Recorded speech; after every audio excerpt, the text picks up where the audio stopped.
যে খবরের শুরুতে আমাদের নজর রাখতে হচ্ছে, কারণ আজ থেকে শুরু বাজেট অধিবেশন বিধানসভায়। তার আগে অন্তত বিধায়কদের নিয়ে সঙ্গে নিয়ে মমতা বন্দ্যোপাধ্যায় যে বার্তা দেওয়ার চেষ্টা করেছেন 26-এর নির্বাচনের আগে, তিনি যে এখনো সর্বেসর্বা আজ পরিষ্কার করে দিয়েছেন নেত্রী মমতা বন্দ্যোপাধ্যায়।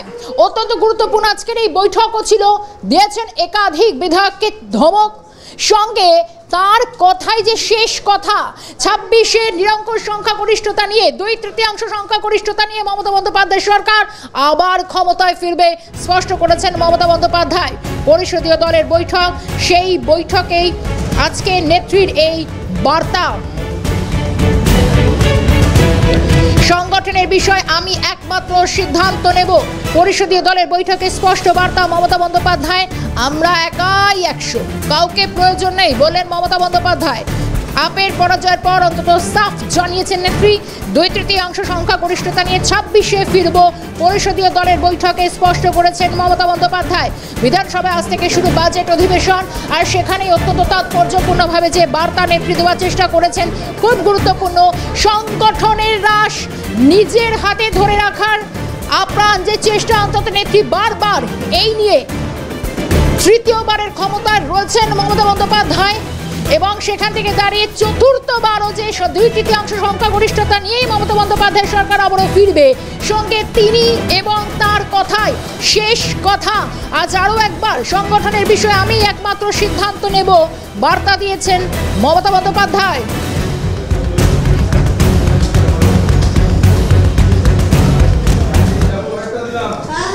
মমতা বন্দ্যোপাধ্যায় যখন এই বার্তা দিচ্ছেন তখন একাধিক গুরুত্বপূর্ণ বিষয় কি বলছেন বিশ্লেষক এবং রাজনীতির কারবারিরা, কারণ তারাও বলছেন যে এর আগেও বিশেষ করে আর 26-এর নির্বাচন যেখানে একেবারে দোরগোড়ায়, সংগঠনের বিষয় একমাত্র সিদ্ধান্ত তিনিই নেবেন। আজ যেরকমটা জানাচ্ছিলাম, কারণ তৃণমূলে তিনিই শেষ কথা আরও একবার জানিয়ে দিয়েছেন মমতা বন্দ্যোপাধ্যায়। পরিষদীয় দলের বৈঠকে নেত্রীর এই বক্তব্য। তবে অভিষেক বন্দ্যোপাধ্যায়কে বার্তা দিতে কি এই মন্তব্য, দলের অভ্যন্তরে নবীন প্রবীণ দ্বন্দ্ব রুখতে নিজের কাঁধেই কি দায়িত্ব নিচ্ছেন মমতা বন্দ্যোপাধ্যায়? কি বার্তা দেওয়ার চেষ্টা করেছেন আজ? অনেকগুলো গুরুত্বপূর্ণ বক্তব্য বা বলা যায় তাৎপর্য ফুটে উঠছে নেত্রীর এদিনের বার্তা থেকে। সরাসরি যাবো এই মুহূর্তে আমাদের সঙ্গে আমাদের প্রতিনিধি রাজা সাহা রয়েছেন।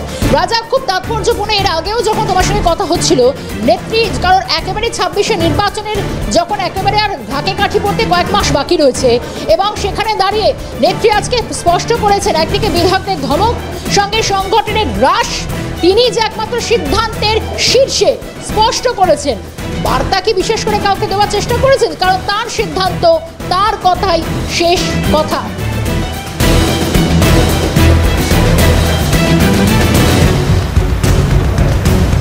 দেখো তো ভাই, বলি যে আজকে পরিষদীয় দলের যে বিধায়ক তাদের নিয়ে বৈঠক করলেন দলনেত্রী মমতা বন্দ্যোপাধ্যায়। এই বৈঠকে মূলত 3টি নির্যাস আমরা পেলাম। তা কি? তা হলো গত শনিবার দিন আমরা দেখতে পেয়েছি যে দিল্লি বিধানসভা নির্বাচনের ফলাফল বেরিয়েছে, এবং সেই ফলাফলে আমরা দেখতে পেলাম যে ইন্ডিয়ায় জোটসঙ্গী আম আদমি পার্টি তারা কিন্তু মুখ থুবড়ে পড়েছে রাজধানীতে, শোচনীয় পরাজয় হয়েছে আপের। এবং তারপর থেকে আমরা দেখতে পেয়েছি যে বিজেপি তারা যেভাবে গোটা পশ্চিমবঙ্গ জুড়ে একেবারে প্রস্তুতি নিচ্ছেন 2026-এ তৃণমূলকে মোকাবিলা করার, ঠিক সেই সময় দাঁড়িয়ে মমতা বন্দ্যোপাধ্যায় আজকে বার্তা দিলেন যে 2026 বিধানসভা নির্বাচনে 2/3 সংখ্যাগরিষ্ঠতা নিয়ে আমরা ক্ষমতায় আসছি। এটা দলের বিধায়কদের বার্তা দেওয়ার সঙ্গে সঙ্গে এই বার্তাটা তিনি কিন্তু একেবারে যে তৃণমূল স্তরের যে কর্মী, বুথ স্তরের কর্মী, সেই কর্মীর উদ্দেশ্যেও কিন্তু বার্তা দিলেন, চাঙ্গা করলেন যে 2/3 সংখ্যাগরিষ্ঠতা নিয়ে আমরা ক্ষমতায় আসছি। দ্বিতীয় বিষয় তোমায় যদি বলি তাহলে সেটা কি? দ্বিতীয় বিষয় হলো যে আজকে মমতা বন্দ্যোপাধ্যায় যে নির্দেশিকা দিয়েছেন তাতে করে কিন্তু কার্যত এক প্রকার স্পষ্ট তিনি হাবে ভাবে বুঝিয়ে দিয়েছেন যে দলের নির্যাস তার হাতেই থাকছে, দলের সিদ্ধান্ত তিনিই নেবেন।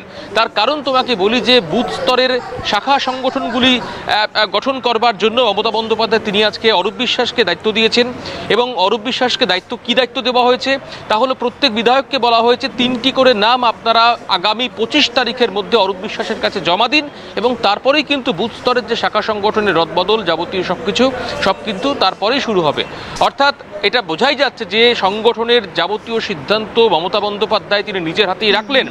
এবং একই সঙ্গে তোমাকে বলি যে দলের যে বিধায়করা রয়েছেন তাদের উদ্দেশ্যে তিনি কড়া বার্তা দিয়েছেন। কি বার্তা সেটা? তিনি মালদার 3 বিধায়ক রহিম বক্সি, সাবিনা ইয়াসমিন এবং সাবিত্রী মিত্র তাদের নাম করে বলেছেন যে আপনাদের মধ্যে ঝামেলা থাকলে মিটিয়ে ফেলুন। এবং একই সঙ্গে বিধান উপাধ্যায়, তুমি জানো যে বারাবণীর বিধায়ক বিধান উপাধ্যায় তিনি একাধারে কিন্তু আসানসোল পুর নিগমের মেয়রও বটে, তাকে তিনি বলেছেন তোমার সম্বন্ধে যা শুনতে পাচ্ছি সেগুলো কিন্তু ঠিক নয়। অর্থাৎ শুধরে যাওয়ার যে বার্তা মমতা বন্দ্যোপাধ্যায় দিয়েছেন বলে আমরা সূত্র মারফত জানতে পেরেছি। এবং একই সঙ্গে তোমায় যদি বলি, আমরা দেখতে পাবো যে একের পর এক বিধায়ক, সেটা মদন মিত্র থেকে শুরু করে হুমায়ুন কবির, এবং একই সঙ্গে আমরা কখনো দেখতে পেয়েছি কল্যাণ বন্দ্যোপাধ্যায় সাংসদ, তিনি যেভাবে প্রকাশ্যে দল বিরোধী মন্তব্য করেছেন, দলের একাধিক বিষয় নিয়ে মন্তব্য করেছেন, এবং তার পরবর্তী ক্ষেত্রে আমরা দেখতে পেয়েছি যে মদন মিত্র ক্ষমা চেয়েছেন, হুমায়ুন কবির তিনি ক্ষমা চেয়েছেন। কিন্তু মমতা বন্দ্যোপাধ্যায় তিনি আজকে বলেছেন যে ক্ষমা কিন্তু বারবার ক্ষমা করা যায় না, ফলত গ্রুপ করা যাবে না, সকলকে একসঙ্গে চলতে হবে। এবং আরও একটি বিষয় তোমাকে বলি, দিল্লির যে আপের মুখ থুবড়ে পড়া এবং সেখানে কংগ্রেস এবং আপের একসঙ্গে না যাওয়া, তা নিয়েও মমতা বন্দ্যোপাধ্যায় আজকে কিন্তু বৈঠকে বলেছেন। বৈঠকে তিনি কি বলেছেন আমরা যেটা সূত্র মারফত জানতে পারছি, তিনি বলেছেন যে দিল্লিতে কংগ্রেসের আপকে সাহায্য করা দরকার ছিল কিন্তু সেটা করেনি। একই রকমভাবে হরিয়ানার উদাহরণ দিয়ে কিন্তু মমতা বন্দ্যোপাধ্যায় বলেছেন সেখানেও কিন্তু কংগ্রেসকে সাহায্য করবার দরকার ছিল আপের, কিন্তু আপ কিন্তু সেই হরিয়ানার ক্ষেত্রে সাহায্যটা করে। এই রাজ্যে কংগ্রেসের সঙ্গে থাকো, কিন্তু এই জায়গা থেকে আমি দর্শকদের এই মুহূর্তে জানাবো, একদিকে যেরকম বলছেন যে সংগঠনের হ্রাস নিজের হাতে রাখার কথা বলছেন, সঙ্গে নিজের দলের বিধায়কদের একেবারে কড়া ধমক দিলেন, তখন এক্ষেত্রে দাঁড়িয়ে আরো অনেকগুলো প্রশ্ন বা বিশ্লেষণ উঠে আসছে রাজনীতি কারবারিদের মুখে। কি বলছেন? তাহলে কি আপের এই পরাজয়ের পর মমতা বন্দ্যোপাধ্যায় আজ বলেছেন তিনি শেষ কথা, শুধু তাই নয় তিনি একাই 100, কাউকে প্রয়োজন নেই 26-এর নির্বাচনের আগে। অন্তত এই মন্তব্য যথেষ্ট তাৎপর্যপূর্ণ। আজ বলছেন মমতা বন্দ্যোপাধ্যায় কাউকে প্রয়োজন নেই, 2/3 সংখ্যাগরিষ্ঠতা নিয়ে একাই ফিরবে আবারও ক্ষমতায়। পরিষদীয় দলের আজকের এই বৈঠক, সেই বৈঠকে তাৎপর্যপূর্ণ ইঙ্গিত মমতা বন্দ্যোপাধ্যায় পরিষ্কার বার্তা দিলেন। একদিকে বিধায়কদের সতর্ক করলেন বটে, দিলেন ধমক, কিছুটা সঙ্গে দিলেন, সঙ্গে যেন একটা আত্মবিশ্বাসী, একটা আত্মপ্রত্যয় সুর নেত্রীর বক্তব্যে।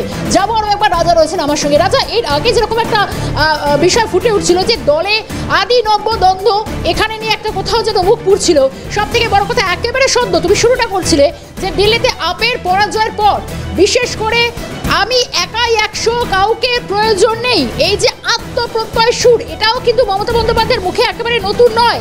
কিন্তু তারপরেও অন্তত এই বার্তা ফুটিয়ে তোলার চেষ্টা করেছেন আজ নেত্রী। তিনি একা চলারই কি ইঙ্গিত দিলেন 26-এর নির্বাচনে?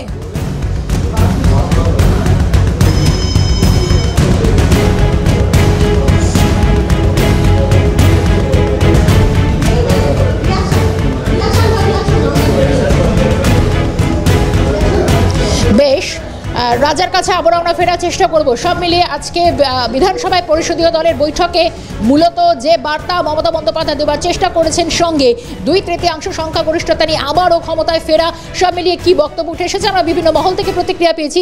বিজেপি নেতা সজল ঘোষের প্রতিক্রিয়া দেখব। উনি ওটা ওনার পাটা, উনি লেজে কাটবেন না ডগায় কাটবেন সেটা উনি সিদ্ধান্ত নেবেন। হ্যাঁ, ব্যাপারটা হচ্ছে উনি হালাল করবেন না উনি তাকে জবাই করবেন সেটাও উনি সিদ্ধান্ত নেবেন।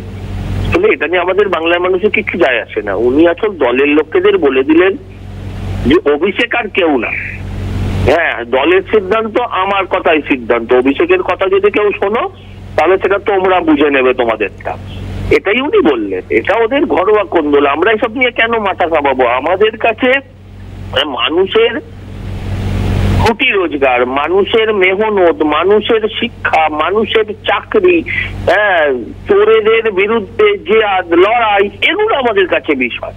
আমাদের কাছে এগুলো কোনো বিষয় নয়। এতে আমাদের কি যাবে আসবে? যে সরকারি কর্মচারীরা ডিএ পাচ্ছে না পাবে, এই ঘটনাটার ফলে আরজি করে নির্যাতিতা শাস্তি পাবে না, তো আমি এদের নিয়ে কেন মাথা ঘামাবো? এই বিষয় নিয়ে আমাদের মাথা ঘামানোর কোনো কারণ নেই, ওটা ওদের ব্যাপার, ওরা ভাববে। ইতিমধ্যে আমাদের সঙ্গে টেলিফোন লাইনে রয়েছেন বিজেপি নেতা দিলীপ ঘোষ। দিলীপ দার স্বাগত জানাই। এই মুহূর্তে একটু জানার চেষ্টা করি, মূলত আজ মমতা বন্দ্যোপাধ্যায় বলছেন যে 26 নির্বাচনের আগে 2/3 সংখ্যাগরিষ্ঠতা নিয়ে আবারও ক্ষমতায় ফিরবেন, সঙ্গে একলা চলার বার্তা, কাউকে প্রয়োজন নেই। আপের পরাজয়ের পর অন্তত এই বার্তা কিভাবে দেখছেন?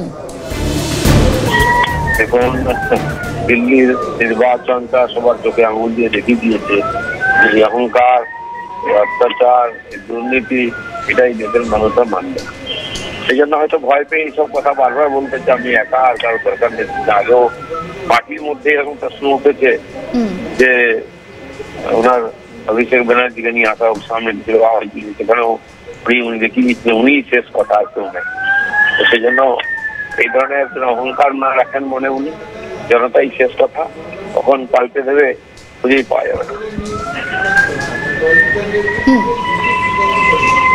বেশ বেশ ধন্যবাদ জানাই দিলীপ দা অনেক সময় দেওয়ার জন্য। বিজেপি নেতা দিলীপ ঘোষ ছিলেন আমাদের সঙ্গে এবং এই মুহূর্তে দাঁড়িয়ে আজ যে বক্তব্য অন্তত উঠে এসে 2/3 সংখ্যা গরিষ্ঠতা নিয়ে 26-এ ফিরবো, সঙ্গে আমরা একাই 100, কাউকে প্রয়োজন নেই বললেন নেত্রী মমতা বন্দ্যোপাধ্যায়। পরিষদীয় দলের বৈঠকে জানিয়েছেন সঙ্গে কংগ্রেসের সঙ্গে জোটের জলপড়ায় জল ঢাললেন মমতা।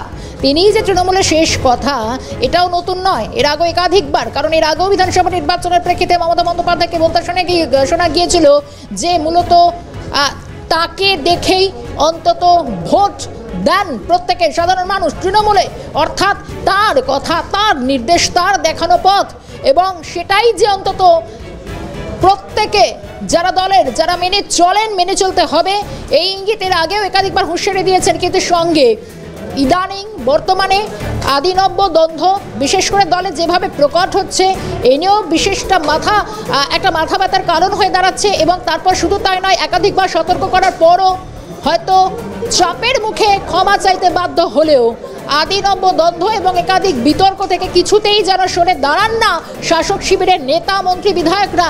তাদেরকেই আজকে পরিষদীয় দলের বৈঠকে একাধিকবার সতর্ক করেছেন মমতা বন্দ্যোপাধ্যায়। সঙ্গে ধমক খেয়েছেন মদন মিত্র থেকে শুরু করে হুমায়ুন কবির, আরও অনেকেই।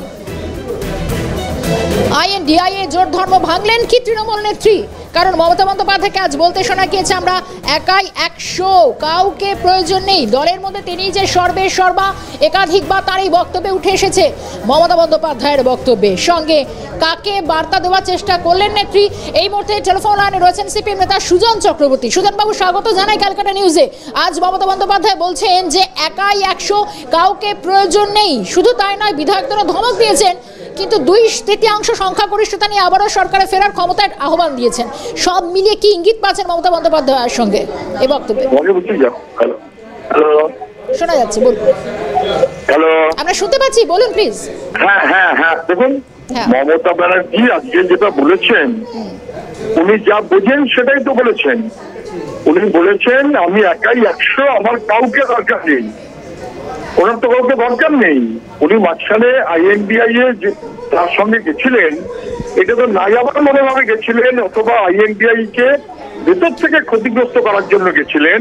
উনি জানেন ওনার কাউকে দরকার নেই, উনি একাই 100, কারণ ওনার সঙ্গে RSS আছে, বিজেপি আছে, ভাইপোকে বাঁচাবার জন্য বিজেপি আছে। ওনার নানা রকম সুবিধা অসুবিধা দেখার জন্য দিল্লিতে বিজেপি আছে, CPI আছে, এমনকি অভয়া বাবলা, বুঝতে পারলেন না? উনি বলেছেন ঠিক সেই কথাতেই রাজ্য পুলিশ যেমন 3 স্ট্যাম্প মেরে দিয়েছে, তেমন CPI স্ট্যাম্প মেরে দিয়েছে। ওকে বাঁচাবার জন্য CPI আছে, বিজেপি আছে, তাহলে কাউকে ওরা লাগে না। এটা উনি সার বুঝটা বলে ফেলেছেন, মানুষেরা বুঝে গেছে। বেশ, সুজন বাবু অনেক ধন্যবাদ জানাই সময় দেওয়ার জন্য। সিপিএম নেতা সুজন চক্রবর্তী ছিলেন আমাদের সঙ্গে।